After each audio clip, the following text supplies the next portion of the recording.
এতদিন জানতাম শিক্ষক সমাজের মেরুদণ্ড, সেই শিক্ষকের মারেই কিনা অসুস্থ প্রায় 15 থেকে 20 জন ছাত্রী।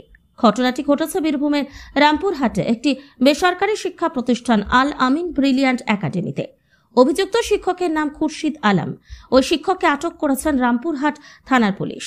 জানা যায়, ওই শিক্ষা প্রতিষ্ঠানের ছাত্রীরা অভিযুক্ত শিক্ষকের বিরুদ্ধে প্রতিষ্ঠানকে অভিযোগ জানিয়েছিলেন তারা ওই শিক্ষকের ক্লাস করতে চান না, আলাদা শিক্ষক দেওয়া হোক। আজ বৃহস্পতিবার সকাল আনুমানিক 11টা নাগাদ ক্লাস চলাকালীন ছাত্রীদের চুলের মুঠি ধরে মারধর করার অভিযোগ ওঠে ওই শিক্ষকের বিরুদ্ধে।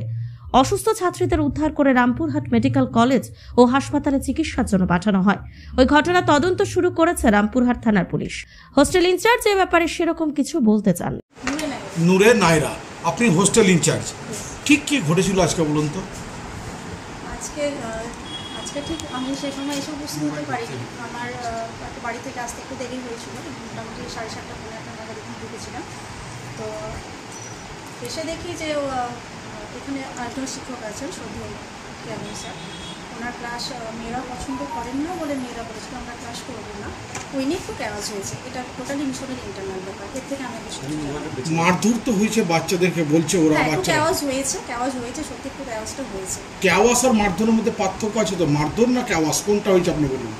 ক্যাওয়াজ হয়েছে, এবার হয়তো একটু হাত উঠাউটি এটা হয়েছে। আমি কিন্তু ওখানে প্রত্যক্ষদর্শী ছিলাম না, আমি একটু হোস্টেলের দিকে ছিলাম, আমি একাডেমিক বিল্ডিং এর দিকে সেভাবে ছিলাম। আচ্ছা, কতজন ছাত্রী অসুস্থ হয়েছে? প্রায় 15-20 জন।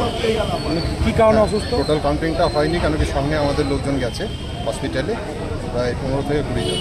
এছাড়াও লোক না ক্লাস চলছিল, আলামিন মিশনের মধ্যে ক্লাস চলছিল, সেই তারই মধ্যে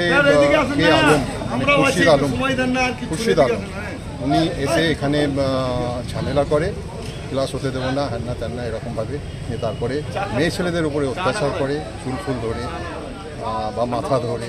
এগুলো যখনই আমরা দেখলাম এগুলো একবারে অনুচিত,